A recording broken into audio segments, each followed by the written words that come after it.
కొంతమంది అవ్వదిని మారుస్తాను, వాడు మారిస్తే మొత్తం ప్రాబ్లం సాల్వ్ అయిపోద్దని ప్రేర్ చేస్తున్నారు. ఈ లూసిఫర్ని మార్చేస్తే మొత్తం మారిపోద్ది కదా, ఈ గొడవ ఉండదు కదా. లూసిఫర్ కోసం నరకం రెడీ అయిపోయింది. వాడు మారలేడు, వాడు అయిపోతాడు, అది ఫిక్స్ అయిపోయింది. వాక్యం చెప్తుంది అది ఎందుకు ఏంటి మనకు అనవసరం. కానీ వాడు మళ్ళీ వెనక్కి వెళ్ళలేడు. వాడిని పరలోకం నుంచి దేవుడు దోసేసాడ, కిందకి దోసేసాడు. He fell down from heaven with all his angels. సరే వాడు పడిపోయాడు, మళ్ళా పరలోకం వెళ్ళగలడా? వాడికి పశ్చాత్తాపం ఉందా? లేదు.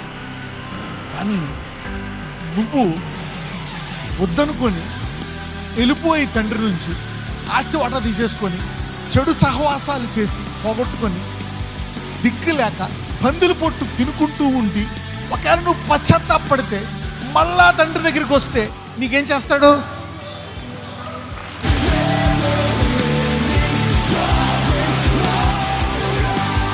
నీ క్యాడర్ ఏమన్నా తగ్గిస్తాడా?